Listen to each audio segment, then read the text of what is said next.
예, 그 다음으로는 저희가 또 이제 핫한 분야인데요. 디지털 헬스케어, 그 의료 부분에서의 어떤 그 사이버 보안과 관련해서 강의를 준비를 했습니다. 강의를 해주실 분은 현재 고려대학교 정보보호대학원 교수님으로 계십니다. 한근희 교수님을 모시고 해당 주제 발표 듣도록 하겠습니다. 큰 박수 부탁드리겠습니다. 네, 반갑습니다. 마지막 시간이라서 좀 힘드시죠? 그래서 가급적 그 요점 정리로 끝내고자 합니다. 될 수 있는 대로 주어진 시간보다 조금 일찍 끝낼 수 있도록 해보겠습니다. 제가 발표드릴 주제는 그 의료 현장 사이버 보안이라는 주제로 이제 말씀을 드릴 건데요. 주로 제가 전국에 있는 병원, 우리가 보통 알고 계신 게 1차, 2차, 3차 의료기관들 알고 계시죠? 여러분들이 상급 종합병원을 바로 가지를 못하죠.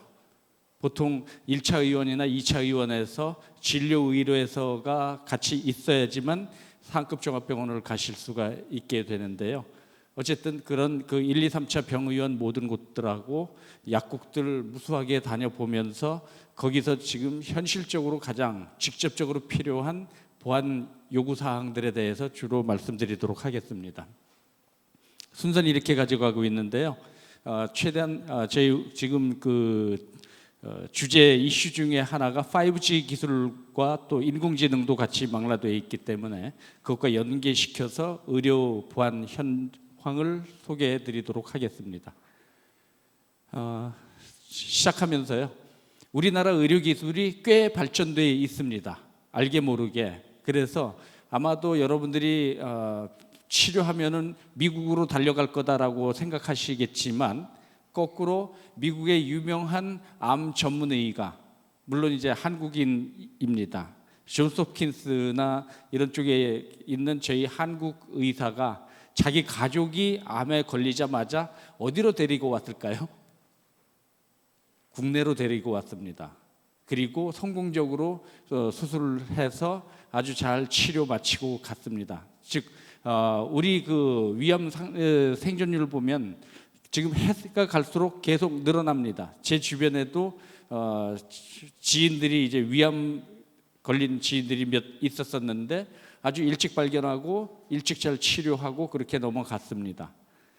그래서 재미있는 데이터가 한국과 미국의 병원의 그 완치율을 조사해 보니까 재밌게도 우리 국내가 훨씬 더 완치율이 높더라. 라는 것이 실제 데이터에서 드러나 있고요. 의료기술은 이렇게 발전되어 있음에도 불구하고 그러면은 의료기관은 보안 수준은 어떨까요? 그것을 좀 한번 살펴보도록 하겠습니다. 더불어서 이거는 아마 앞에서 많이 이야기 들으셨을 거라고 생각합니다만은 의료기술도 5G 기술과 더불어서 발전적으로 움직여가고 있습니다. 그 사연은 이 데이터 중에서 가장 주의 깊게 볼 만한 데이터는 전송 지연 시간입니다. 그 전의 기술, 지금 현재 일반적으로 많이 쓰고 있는 LTE 어드밴스드라고 하는 LTE 기술이 있잖아요. 이게 이제 4G 이제 4세대라고 그럽니다만은 4세대 기술을 가지고는 원격 수술을 할 수가 없습니다. 그런데 5세대 기술 5G로 가면은 여기서부터는 이제 원격 수술이 가능해지는데 그 이유는 여기에 있는 전송 지연 시간이 1ms 이내로 단축됩니다. 따라서 이게 이제 원격 수술을 가능하게 해주고요. 그래서 원격 수술 사례를 보시면 안타깝게도 우리 국내는 원격 의료라는 단어를 의료 계통에서 쓰기 어려워하는 그 치열하게 그 이해 집단들이 반대하고 반발하는 게 있어서 국내에서는 활성화되고 있지 못합니다만은 중국에서는 아주 활성화돼서요. 현재 그 5G 기술이 나오자마자 무려 3,000km 떨어져 있는 곳에서 한쪽에 있는 의사가 저 멀리 있는 지역의 환자를 직접 수술한 사례가 무수하게 나타나고 있습니다. 이것은 5G 기술이 탄생했기 때문에 가능한 일이고요. 그것은 조금 전에 설명드렸던 그 전송 지연 시간이 단축됐기 때문에 로봇 수술을 그 원격으로 실행할 수 있었다라는 것을 볼 수 있습니다. 그러한 것들이 이제 스마트하게 이제 바뀌다 보니까 우리 의료 계통도 아주 많은 발전을 이루고 있으면서 거기에서 움직여지는 데이터들은 무척 많습니다. 데이터뿐만이 아니고 우리 IoT도 지금 이제 그 새로운 세대에서 많이 활용되고 있는데 지금 어느 유명 기관에서는 2020년 내년이죠. 내년이면은 거의 한 전 세계에서 500억 개 정도의 IoT 기기들이 네트워킹 될 거다라고 이야기를 하고 있습니다만은 그렇다면은 그 500억 개 중에서 어느 정도나 의료와 관련이 될까요? 여러분들이 사용하는 웬만한 그 내용들, 그 엊그제 구글이 핏빗을 거액에 사들였죠.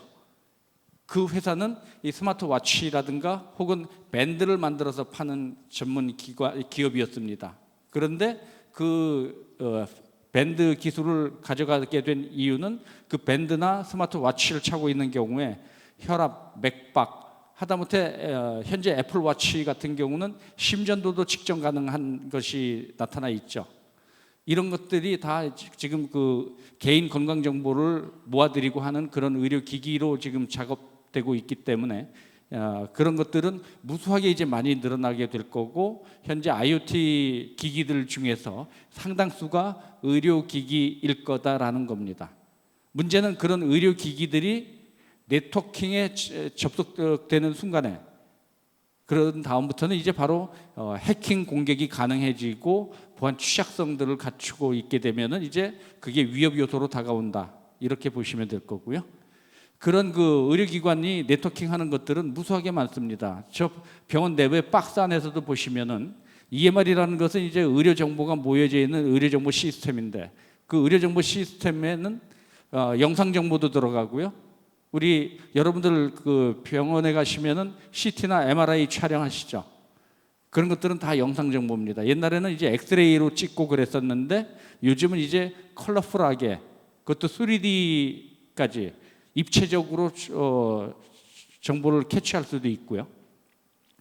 그런 것들이 이미지나 데이터가 무수하게 여기 이제 그 DB에 쌓이게 되고 있습니다.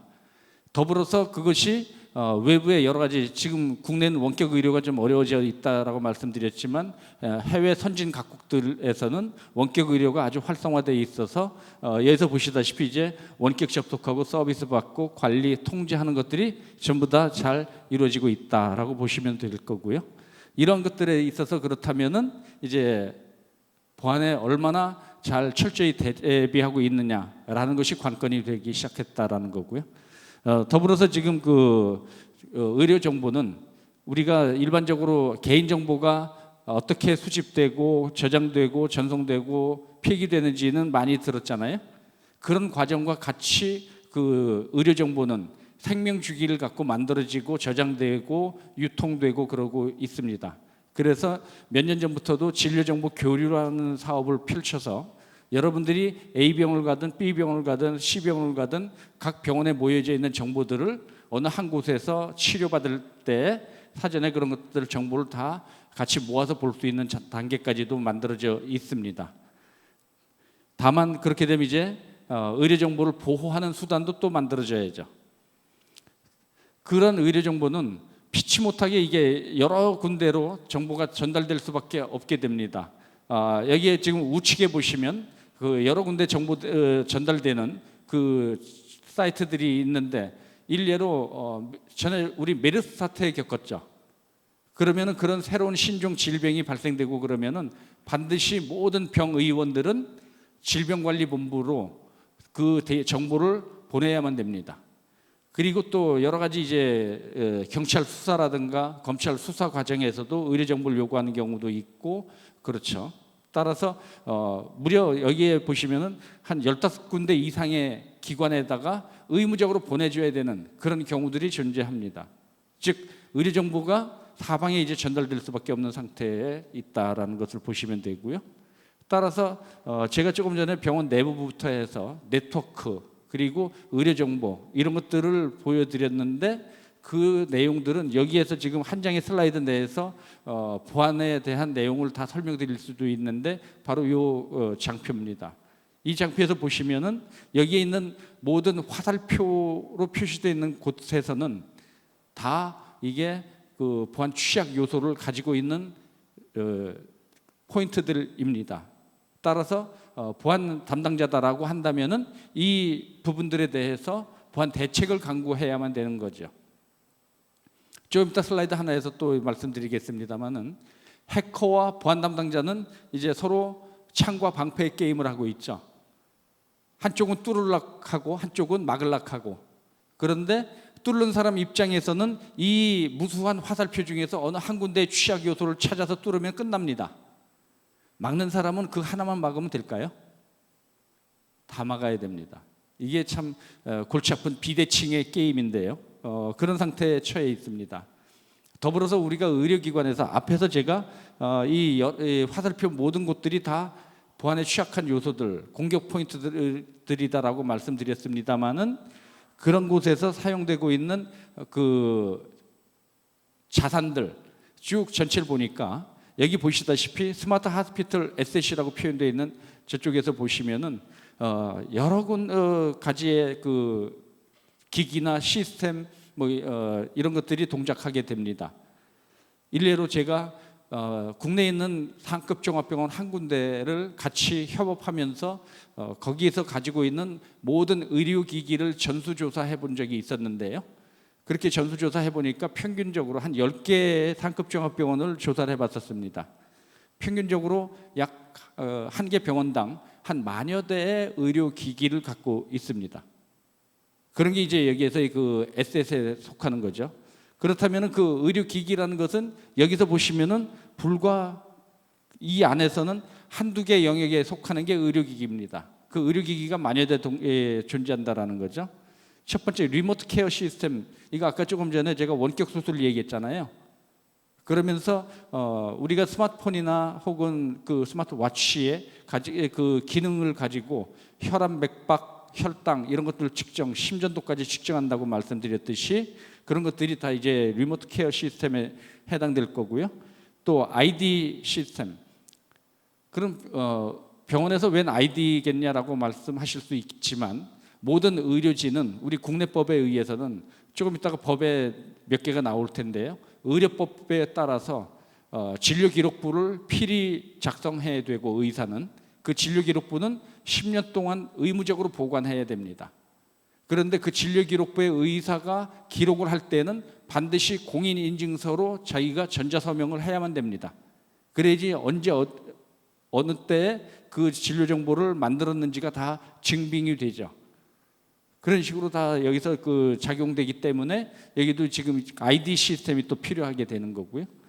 더불어서 뭐 각종 네트워크 장비들도 무수하게 이제 움직여서 각 의료기기들을 전부 네트워크에 접속시켜주고 있습니다.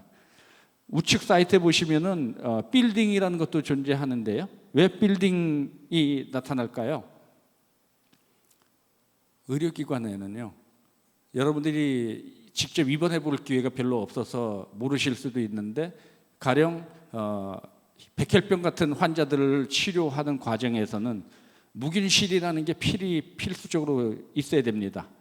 그런데 그 무균실에는 완전하게 균이 다 없어야 되기 때문에 그 안은 의사도 못 들어가고 오로지 그 백혈병 환자 혼자서 들어가 있고 거기가 모든 게 잡혀야 됩니다. 그리고 하루에 한 번 소독합니다. 또 공기조차도 정화 필터를 다 거쳐서 공기가 인입이 됩니다. 그렇다면 그 정화 필터를 관리하는 것은 누가 관리할까요? 사람이 관리하겠어요? 결국 시스템이 관리합니다. 그럼 그 시스템이 해킹돼서 잘못 동작하는 순간에는 백혈병 환자는 사망하게 되는 거죠. 그렇기 때문에 빌딩 시스템도 상당히 중요합니다. 의료기관에서는. 더불어서 뭐 여러 가지 이제 아까 말씀드린 기기들도 있고 또 데이터도 의료 정보는 상당히 민감한 정보고 누구나가 다 보기를 원하는 정보라서 또 어떤 사람은 그런 의료 정보를 감추고 싶어하는 정보가 있고 그렇기 때문에 상당히 데이터도 아주 중요한 것이 되겠고요. 그러나 우리나라 의료기관의 그 현실을 한번 체크해 보니까요, 안타깝게도 상급 종합병원이면 우리나라에 42개밖에 없습니다. 43개였는데 이대병원이 전에 영아 사망 사건 때문에 탈락해서 42개로 줄여졌는데요. 그 상급 종합병원이 되려면은 최소한 30개 진료과 이상이 있어야지 상급 종합병원에 선정될 수 있습니다. 까다로운 심사를 거쳐서. 그런데 그 상급 종합병원들을 보시면요, 평균적으로 한 개 상급 종합병원에 2,500여 명이 근무하고 있었는데 그 중에 보안 전담 인력 있을까요? 평균으로 해서 한 명꼴입니다. 그럼 그 한 명이 개인정보 보호부터 해서 보안 모든 걸 다 다뤄야 되고 이런 상황에 처해 있는 거죠. 예산도 거의 아주 사용치 못하고 있습니다. 병원에서는 보안 쪽에 예산 쓰는 것보다는 의료기기를 좋은 걸 더 사거나 의료진을 더 좋은 분 모셔오거나 하는 데 투자를 하지 이런 쪽에 보안 쪽에 투자를 하지 않고 있습니다. 그런 환경에서 관제는 그럼 보안 관제는 제대로 이루어질까요? 체크해 보니까 24시간 365일 보안 관제가 진행되고 있는 곳은 국내에 85,000개 병원, 의원, 약국들 중에서 한의원 이런 데들 중에서 불과 2개 기관만 보안 관제를 하고 있더라. 24시간 365일이라는 전제 조건입니다. 그러니까 언제 해킹을 당했는지 이런 것들도 확인할 수 있는 그런 타이밍들이 그렇게 쉽지 않죠. 그런 의료기관에서 생산되는 데이터들, 지금 여기서 보시면 이 T는 테라가 아니고 트릴리언입니다. 그래서 앞으로 무수하게 데이터가 많아질 텐데요. 오일 회사를 한번 샘플링 해보니까 센서가 무수하게 많은데 여기 3만 개의 센서가 존재했는데 그 3만 개의 센서에서 각종 데이터를 보내옴에도 불구하고 그 데이터를 활용한 것은 1%도 안 되더라. 이런 얘기가 이제 전개됩니다. 그런데 앞에서 제가 IoT 기기가 무수하게 많아질 텐데 거의 대부분이 건강기기일 거다라고 말씀드렸고 그 건강기기들이 데이터를 쏘아보내는 것들은 어마어마하게 많아질 거다라는 겁니다. 그렇다면 그 데이터는 잘 활용되고 있느냐, 잘 보호되고 있느냐라는 걸 또 이제 살펴봐야죠.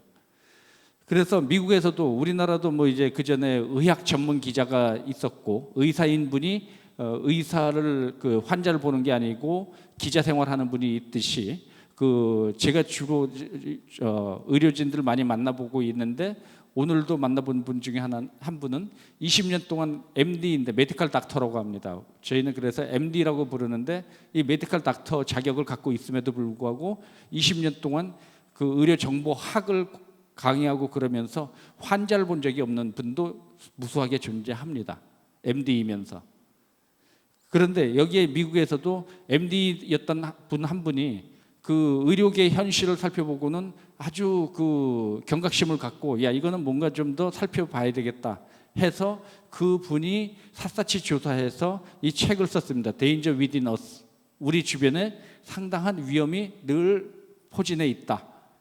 그 사례로 여기서는 소방관 한 분이 그 갑자기 이제 심장이 멈춰지는 그런 증세가 발생돼서 응급실로 실려갔는데 이분은 천우신조로 좋은 의사를 만나서 그 당시에 응급실에 근무하고 있는 메디컬 닥터가 아주 좀 그 센스 있는 분이 있어서 이분에 의해서 살아났는데 왜냐하면 이분은 간질 증세가 있어서 간질 발작을 제어하는 시스템을 몸에 이식해서 차고 있었습니다.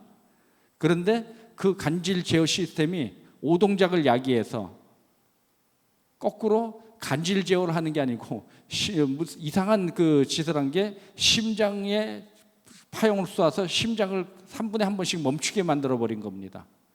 그런 상태로 실려왔는데 그 응급실 의사는 그런 것들을 잘 추적을 해서 바로 그 간질 발작 기기를 동작을 멈추게 해서 살려냈는데요.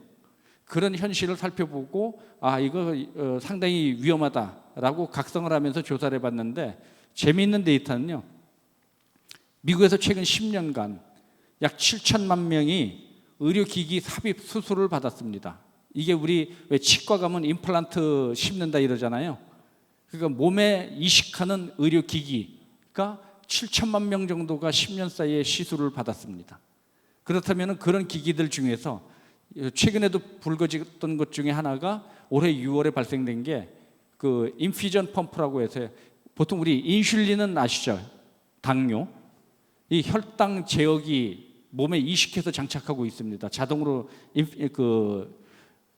인슐린을 제어하는 그 기기가 해킹 당했을 경우에 그 인슐린 주입 양을 멋대로 조작해서 이 사람을 사망에 이르게까지도 할 수 있는 그런 취약성이 발견돼서 다급하게 그 업데이트 패치를 시키고 FDA가 나서고 FBI가 나서서 작업을 최근에 했습니다.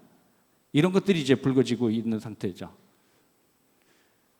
또한 우리 5G 기술도 쓰이고 있다고 말씀드렸습니다만은 인공지능 기술도 상당히 많이 사용이 되고 있습니다.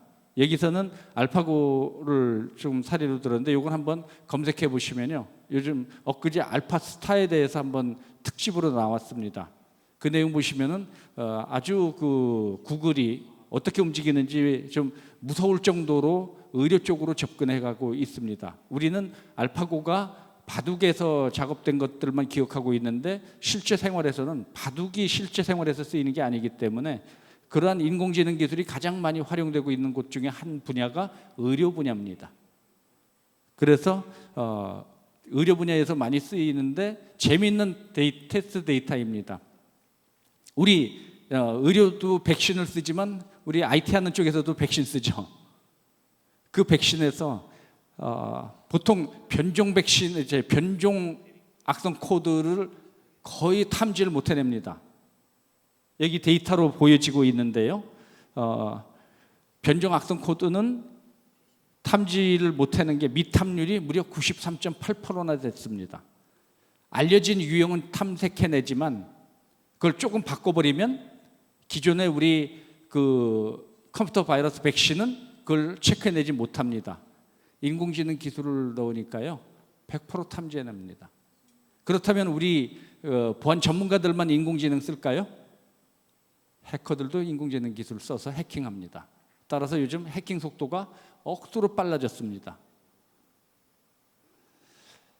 그 AI 기술을 의료 쪽에서 많이 사용하고 있다고 말씀드렸는데 그 중에 대표적인 게 IBM에서 만든 인공지능 기술입니다. 구글도 인공지능을 아주 잘하고 있지만 구글보다 먼저 시작해서 계속 잘하고 있는 곳이 IBM인데 그 IBM에서 제일 먼저 적용한 게 닥터 왓슨이라고 해가지고 왓슨 for Oncology, 암 쪽의 진단을 그 인공지능 기술을 이용해가지고 진단을 하고 있습니다. 그래서 국내에도 이렇게 여러 많은 기관들이 그 왓슨 for Oncology와 더불어서 닥터 왓슨을 도입해서 사용하고 있었는데 이 추세가 한풀 꺾였습니다.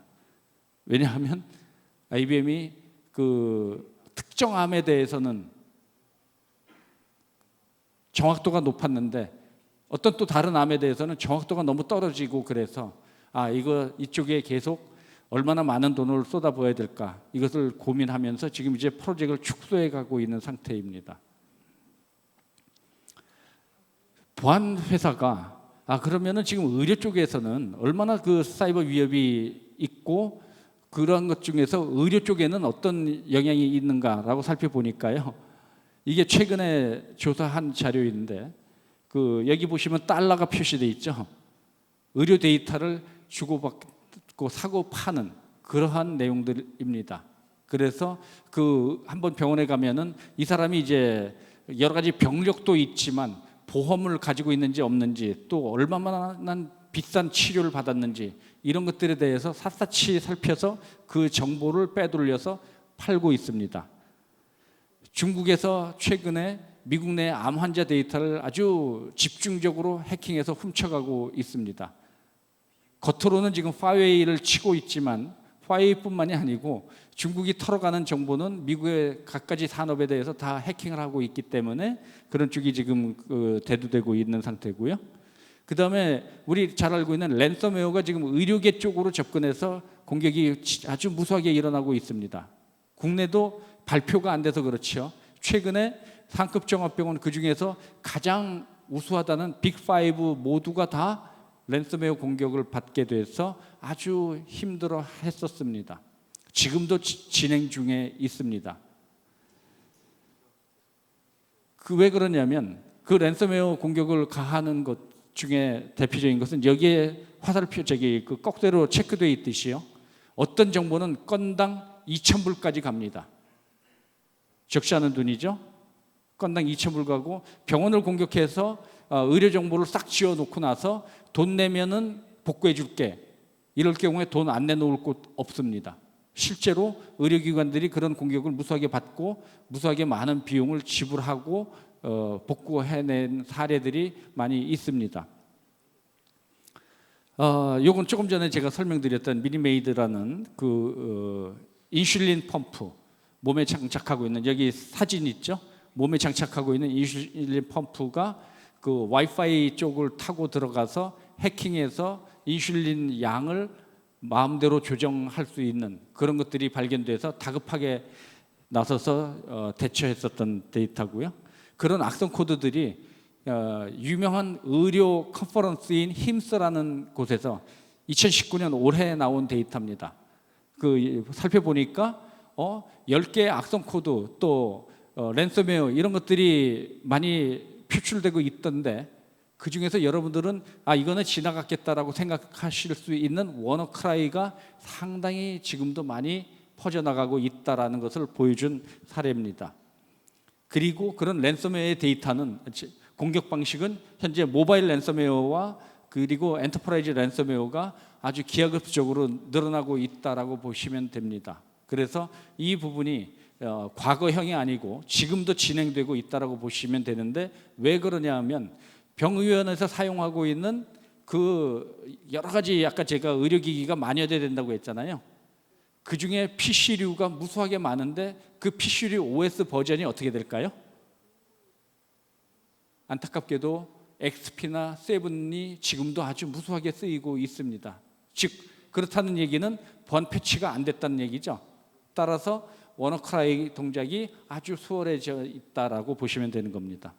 실제로 이것을 저희가 보안 전문가들이 잘 사용하는 기법 중에 하나로 하니팟이라고 해서 가짜 사이트를 만들어 놓고 언더그라운드 해커들에게 쓱 흘립니다. 여기 아주 좋은 의료 정보들이 많이 들어있더라. 그리고 이 병원에 가면은 그 병원 정보를 탈취했을 경우에 아주 비싼 값에 팔 수 있다. 이렇게 이제 싹 정보를 흘려놓고 이 친구들이, 해커가 어떤 경로를 타고 어떻게 침투해 들어오는지를 싹 모니터링 해보는 겁니다. 그래서 여기에 그 그림되어 있는 것은 그렇게 가상의 의료기관을 만들어 놓은 거고요. 그리고 여기 사진들 들어있는 것에서 빨간 색들로 되어 있는 것들은 그러고 나서 숭숭숭숭 뚫린 그런 곳들인데요. 어떤 단계로 접근해 갔냐면은 여기 해커가 있죠. 스테이지 1에 제일 밑에 해커가 악성 코드를 만들어서 유포합니다. 랜섬웨어든 악성 코드든 만들어서 유포를 하는데, 이게 제일 먼저 스테이지 2 어디로 감염되나 봤더니요, 저 위에 CT와 MRI가 있죠. CT 스캔과 MRI 있죠. 그 CT나 MRI에 보시면요, 최소한 PC가 4대 내지 5대가 장착되어 있습니다.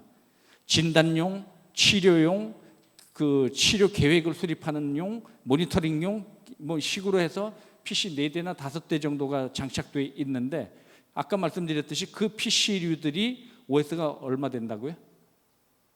XP나 7. 그러다 보니 악성 코드 대처할 수 있는 능력이 떨어지고 보안 패치도 안 하고 하다 보니까 제일 먼저 감염된 게 스테이지 2에서 MRI 쪽이 감염돼서 저기 빨간 해골이 떴습니다. 그 다음에 보니까 MRI 기기가 감염됐으면 얘가 데이터를 팩스 서버라고 하는 PACS라고 하는 의료 영상 정보 저장 시스템으로 정보를 보낼 수밖에 없으니 당연히 팩스 서버가 세 번째로 감염이 됩니다. 이 팩스 서버가 감염되고 나서 그렇게 쭉 전개된 것들이 이제 병원 전체에 뿌려지게 되고, 병원 전체가 감염되고 나서는 이제 바로 돈 내놔라고 하는, 악성 코드에 감염돼서 랜섬웨어에 감염돼서 정보가 다 지워지는 이런 상태가 발생됐습니다. 그래서 우리가 대처해야 하는 방법 중에 하나로 이거 지금 우리 내부에 어떤 기기들이 얼마나 있을까 하고 살펴보니까요, 조금 전에 말씀드린 인슐린 펌프, 이런 것들을 일컬어서 인퓨전 펌프라고 합니다. 약물 주입 펌프. 인슐린만 주입하는 게 있는 게 아니고요. 여러분들이 입원 병동에 가 보시면은 아까 제가 백혈병 환자를 사례로 들었었는데요. 항암 치료하는 암 환자들, 백혈병은 이제 혈액암입니다. 그럼 위암, 혈액암, 기타 췌장암, 기타 등등등 이런 암 환자들은 다 이제 항암제를 투약을 하죠. 이 항암제는 어마어마하게 독성이 강해서 아주 극소량을 한 2시간 내지 3시간에 걸쳐서 주입을 해야 됩니다. 그러면은 거기에 약물 주입 펌프에 튜브를 걸어놓고 그것을 컴퓨터가 제어하면서 이제 약물을 주입하게 되는데 그 약물 주입 펌프가 많이 네트워크에 연결되어 있다라고 보여지는 거고요. 두 번째가 이미징 시스템. 조금 전에 제가 그 CT나 MRI 얘기했잖아요. 그런 의료 영상 정보를 촬영하는 이미징 시스템이 그 다음 순서를 차지하고 그 다음에 환자 감시 장치, 페이션트 모니터링 시스템이라고 하는데요. 환자 감시 장치, 이 세 종이 주종이더라. 그것들이 대부분 네트워크에 연동돼서 움직이더라라는 것을 봤던 거고요. 그렇게 움직이는데 그 각각의 기기들은 외부에서 앱이 동작하거나 내부에 내장한 앱이 동작하거나 애플리케이션이 동작하는 것들이 대부분이더라. 왜 이것을 살펴보냐 하면요. 네트워크에 접속되고 그 속에 소프트웨어가 들어가 있다라고 하면은 그 순간부터 해킹이 시작 가능합니다.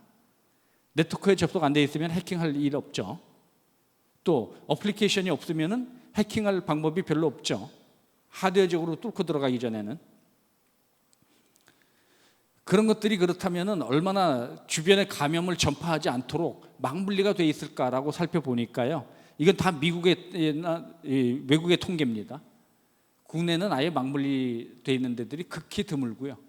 그런데 선진 각국에서도 보면은 불과 그 막물리가 10개 단위나 20개 단위 정도로 분리되어 있는 데가 극소수가 있더라. 나머지 거의 대부분들은 막물리조차 안 하고 쓰고 있더라. 외국에서도 이렇습니다. 왜 막물리를 얘기할까요? 조금 이따가 설명드리겠습니다. 그 막분리된 내부의 기기 숫자들을 보면은 어떤 기기들이 많이 포진되어 있을까 하고 보니까요. 아까 말씀드렸죠. CT나 MRI도 너댓 대를 갖고 있다고. 주로 PC류인데 문제는 이 PC의 OS가 아주 옛날 거다 보니까 또 보안 패치도 안 하고 하다 보니 감염되는데 아주 그냥 쉽습니다.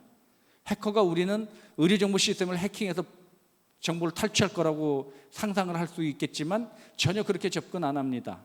바보가 아닌 이상은 주로 가장 취약한 쉽게 뚫을 수 있는 곳을 가지 어렵게 뚫을 곳으로 찾아가지 않습니다. 따라서 이 쉬운 PC를 해킹하게 되면은 자연적으로 내부에 전파되고 감염되기 때문에 이 PC가 상당히 이제 문제가 되는 거고요. 그런 것들에서 보니까 또 이번에는 사용하는 사람들이 어떤 행태를 가지고 있는가 보니까 로그 애플리케이션, 병원에서 사용되는 PC 가지고 외부 인터넷에 마구 접속을 하거나 혹은 하다못해 다크넷 사이트까지도 접속하는 사례가 존재했습니다. 즉 대부분이 이런 실수나 잘못된 관행에 의해서 감염이 되더라라는 걸 보여줬던 거고요. 그래서 시큐리티 이슈가 발생되는 그 기기들 종류를 보니까요. 인퓨전 펌프는 많이 장착되고 사용되는 반면에 해킹된 것은 2%로 나와 있습니다만은 저거는 어마어마하게 큰 데이터입니다. 왜 그러냐면요.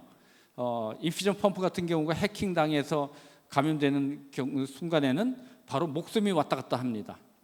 그렇기 때문에 엄청난 큰 숫자인 거고요. 또 이미징 시스템, 팩스, 아까 그 CT나 MRI 이런 거에서 많이 감염된다 했잖아요. 그거 보시면은 이 노란색이 이미징 시스템은 보유한 거 이상으로 가 있죠. 거의 이쪽에서 주로 발생되더라라는 데이터가 나온 거고요. 그런 것들도 이제 대부분 보면은 이미징 시스템에서 보시면은 사람이 잘못 사용해서 감염되는 거 파란색으로 28%나 됐죠. 이런 것들이 이제 구체적으로 이제 증거가 나오고 있고요. 따라서 우리는 이제 의료 보안을 위해서는 이 법을 어기게 되면 다른 거는 몰라도요. 법에서 이렇게 해라라고 돼 있는 것들은 다 지켜야만 처벌을 받지 않게 됩니다. 그래서 의료기관은 기본적으로 여기서 의료법부터 봐야 되고요. 그 다음에 이제 우리가 개인정보, 의료정보는 민감한 개인정보이기 때문에 개인정보보호법도 봐야 되고, 더불어서 이게 통신망을 타고 넘나들게 되면은 정보통신망법도 봐야 되고 하는 것들로 보시면 되고요. 현재는 따라서 과기정통부가 42개 상급 종합기관은 모두 다 ISMS 인증을 받아라, 이렇게 법으로 고시돼 있습니다. 이거 제가 앞에 서두에 말씀드린 거죠. 화살표가 모든 곳이 다 보안에 취약한 요소 포인트들이다 말씀드리면서, 그럼 그중에 어느 하나만 막으면 되냐, 다 막아야 되냐? 막는 게 아니고 다 대응해야 되는 거죠. 즉 해커는, 공격자는 그중에 어느 하나만, 여기에 무수하게 있는 피싱 기술이나 APT 공격이나 뭐 서비스 거부 공격이나 기타 등등등 어느 하나를 써서 성공하면 그걸로 끝이지만, 보안 전문가들은 모든 걸 막지 않으면, 대응을 하지 못하면 문제가 생긴다. 그러니까 비대칭의 게임이 있다라는 것을 아주 현실적으로 보여주는 그림이고요. 이건 말씀드렸습니다. 윈도우즈 7이나 XP를 많이 쓰고, 또 대부분의 그 의료기관은요, 의사가 주이고 정보보호팀이나 정보전산팀은 힘이 없습니다. 그래서 이거 풀어주세요라고 그러면 그냥 풀어줍니다.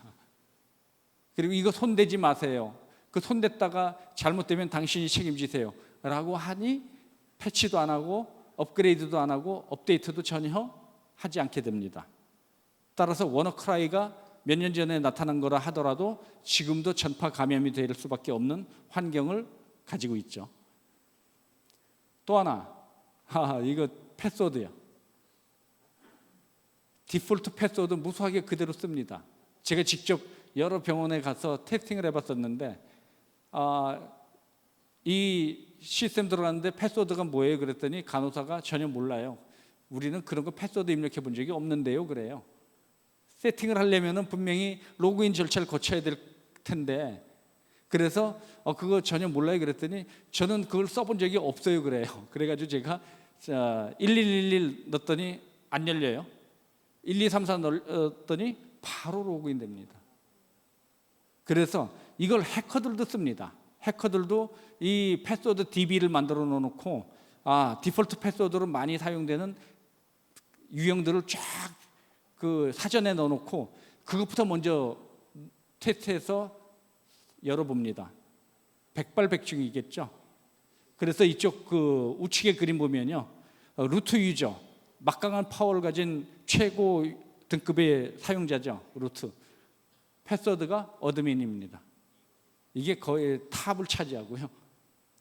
20위까지 쭉 살펴본 건데요, TS3 같은 것들이 쓰이고요.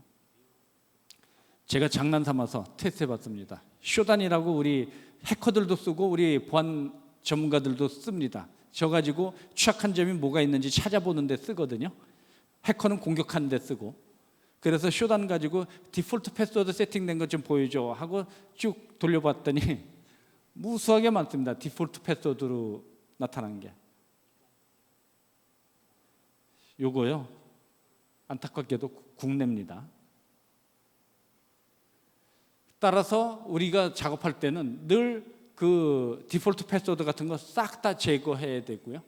소프트웨어 관리도 잘 해야 되고 백신도 최신 버전으로 업그레이드해서 써야만 되는데 이걸 얼마나 이제 할지가 잠깐 깝깝합니다. 어쨌든요, 더불어서 우리가 패스워드를 좀 복잡하게 만들려고 하죠. 괴롭히려고 하는 게 아니고 이 테이블에서는 재밌는 게 제가 많이 활용하는 것이요, 저 10글자로 만들어진 것에서 8자부터 볼까요? 알파벳 소문자로만 되어 있는 것은 몇 초면 뚫려요? 순식간에 뚫립니다. 이거 아주 오래된 자료거든요. 그런데 요즘 우리 스마트폰도 기능이 억수로 좋아졌죠. PC들도 기능 좋아졌잖아요. 최신 기종 가지고 다루면은 저것보다 훨씬 더 빨라질 텐데요. 지금은 숫자 8자 썼다가는요 0.00000001초 안에 해독됩니다. 그런데 여기서 보시면 10글자를 소문자, 대문자, 특수문자, 숫자 다 혼용해서 쓰면 해독되는데 얼마 걸려요? 1700년. 해커가 포기하죠. 잘 열리는 루트 어드민도 존재하고 뭐 디폴트 패스워드 수두룩하게 있는데 이거 암호화되어 있는 패스워드 뒤지려고 노력하겠어요? 그냥 디폴트 패스워드로 세팅되어 있는 장비 찾겠어요? 따라서 이렇게 바꿔놔야 된다라는 거고요. 팁을 드리면 제가 써먹는 방법입니다. 전 저렇게 괄호 열고 패스 그 다음에 3651, 365일 해서 앞에 P는 대문자죠. 왜냐하면 쉬프트 키 한 번 누르고 두 글자 입력하려고 최대한 머리 쓴 겁니다. 그래서 앞뒤로 특수문자 붙이고 가운데에 네 글자 영어, 네 글자 숫자, 그리고는 저거를 주기적으로 바꿔야 된다. 왜냐하면 재수 없으면은 1700년 걸리는 게 아니고 오늘 당장 해독될 수도 있습니다. 운이 없으면. 그런데 3개월에 한 번씩 바꿔버리면은 그 패스워드 해독하고 있는 사이에 패스워드 교체가 되면 도로함이 타버리죠. 그래서 3개월 주기나 6개월 주기 혹은 더 중요한 조직에서는 1개월 단위로 패스워드 바꾸라고 하게 되는 거죠. 그래서 저는 그것을 제가 한때 관리자로 있을 때, 시스템 관리자로 있을 때 수백 대를 관리하고 있었어서 저 혼자 이제 꾀를 낸 게 그걸 다 기억을 못하니까 포스트잇에 써놓죠. PC 앞에 딱 붙이고 그러면 되나요? 그러니까 이걸 포스트잇에도 안 써놓고 저걸 어떻게 외울까 고민하다가 만들어낸 규칙입니다. 그러고는 저거를 절반 딱 쪼개서 바꿀 때 뒤집어요. 이번에는 숫자가 앞으로 오게 하고 영어가 뒤로 가게 하고, 그 다음에 또 재미없으면 괄호가 우리 무수하게 많아요. 동그란 괄호도 있지만요, 대괄호도 있고 아리랑 괄호도 있고요, 부등호도 있고, 이거 다 특수문자잖아요. 그 괄호 패턴을 바꿔. 그럼 패스워드 교체한 거죠. 그것도 아주 우수한 패스워드로 1700년 걸리는. 그 다음에 요거 개발자들한테 그 개발한 프로덕트에 대해서 검사들 한번 해보셔야 되는 게요, 개발자들이 어떤 걸 간간히 하냐면 하드 코디드 패스워드라고 합니다. 즉 내가 AS 하러 현장에 가는 것을 안 하려고 내가 대구 출장 가 있는데 갑자기 서울의 병원에서 야 빨리 올라와서 우리 시스템 문제 있으니 살펴봐줘 이러면 속 터지잖아요. 그러니까 자기만의 비밀 통로를 만들어 놓습니다. 그게 자기가 딱 이걸로 들어가면은 자기는 아이디 패스워드 그냥 무사 통과해서 바로 시스템에 깊숙하게 들어갈 수 있게끔 프로그램 속에다가 아이디 패스워드를 미리 심어 넣어 버립니다. 이게 하드 코디드 패스워드인데요, 아주 위험한 게 그게 들통나지 않으면 괜찮은데 해커들이 그걸 뒤져보거든요. 뒤져보고 여기 아이디 패스워드 들어있네. 그러면 가장 깊숙한 곳에 정보가 바로 탈취당해서 바로 해커가 깊숙하게 들어가게 되는 겁니다. 그래서 이런 것들은 쉽게 코딩 툴을 가지고 다 체크해서 없애야 되는 작업들이 필요하고요. 그 다음에 소프트웨어 포함웨어 아까 보안 패치해야 된다고 그랬잖아요. 최신 버전으로. 이것을 안전하게 일단 사전에 테스팅 서버에서 테스팅 해보고 적용해야 된다. 무리하게 바로 지금 동작하는 서버에 패치했다가 우리 서플라이 체인이 무너져서 감염된 사례가 종종 있었죠. 예전에 농협이 패치 매니지먼트 시스템이 감염돼서 농협 전체 직원들 PC에 다 보안 패치를 업그레이드 하는데 그 정품 소프트웨어 속에 보면 악성 코드가 포함되어 있는 게 뿌려지는 바람에 전체가 다 감염됐죠. 이런 사태가 벌어질 수 있기 때문에 처음 적용할 때 테스트 서버부터 거쳐가라 라는 거고요. 요거 USB 포트 여러분들 많이 쓰죠. 아까 10,000대 의료기기가 존재한다고 했습니다. 그 10,000대 의료기기에 USB 포트가 있을까요? 없을까요? 거의 대부분 요즘 장비들은 다 USB 포트 있습니다.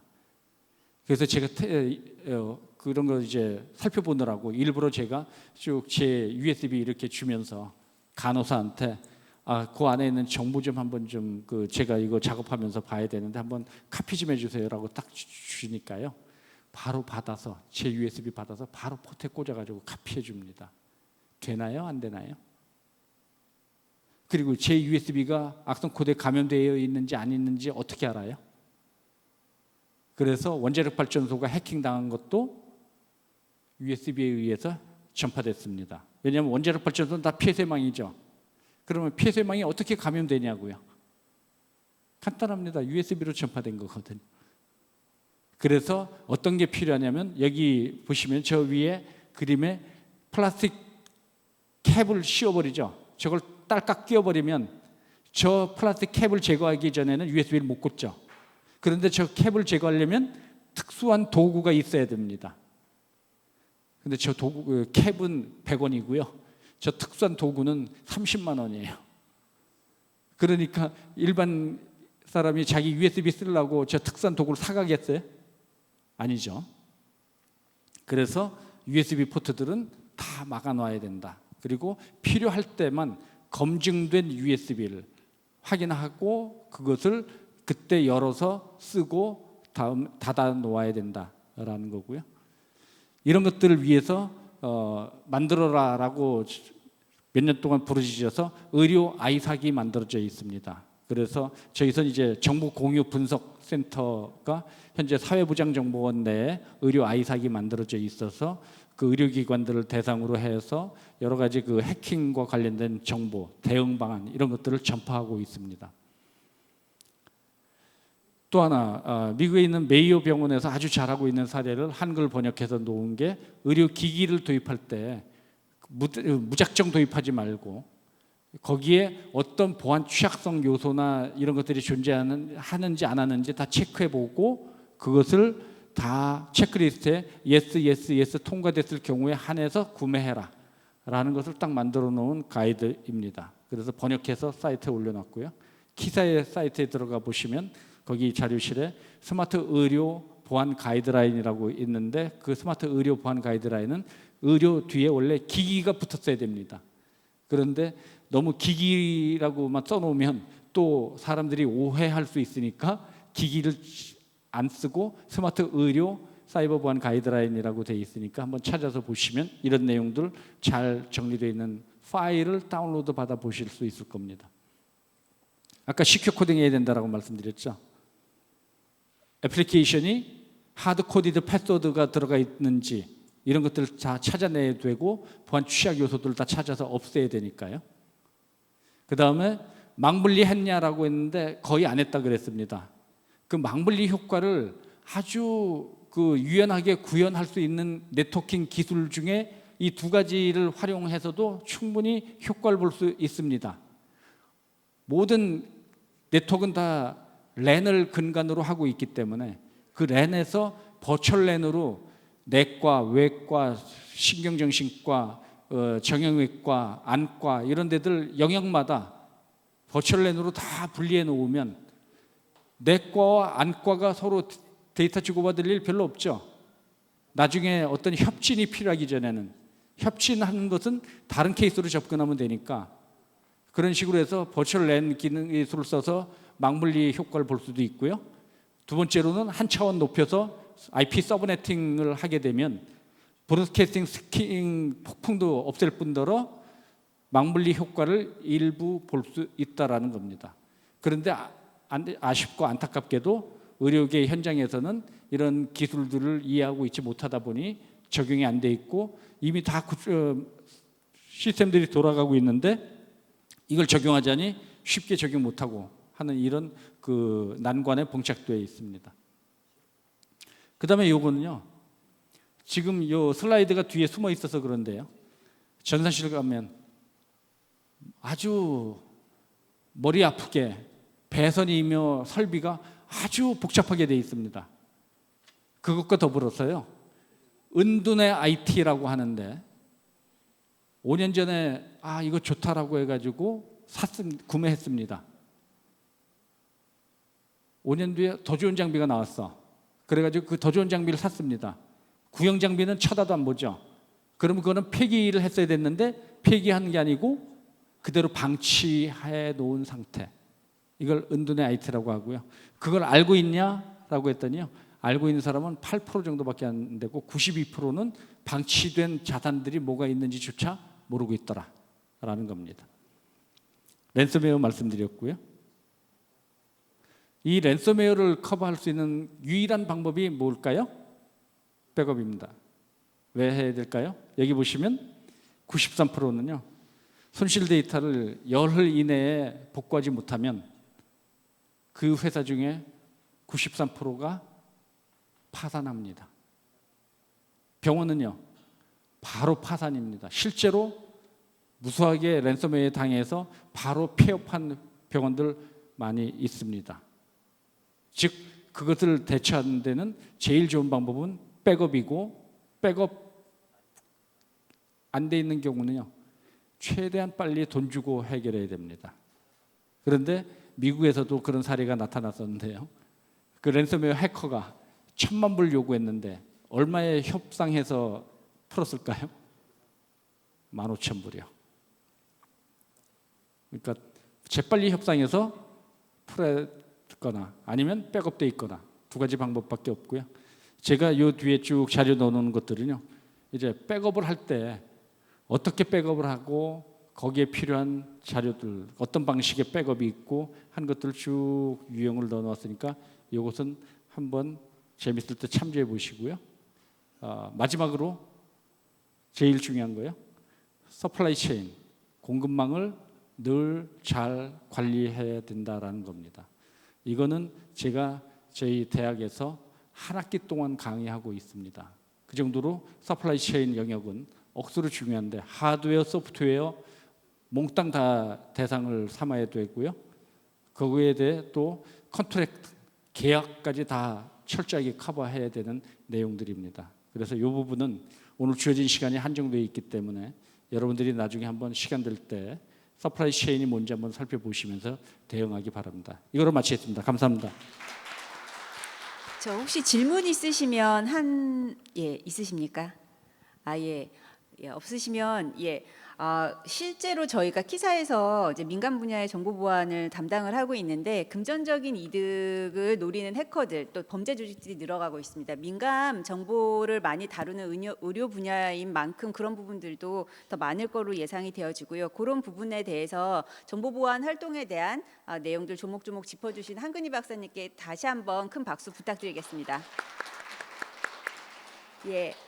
마지막 강연까지 자리를 함께해 주신 여러분들께 감사 말씀 전해드리고요. 마지막 세션인 세 번째 세션 이것으로 마치도록 하겠습니다. 감사합니다.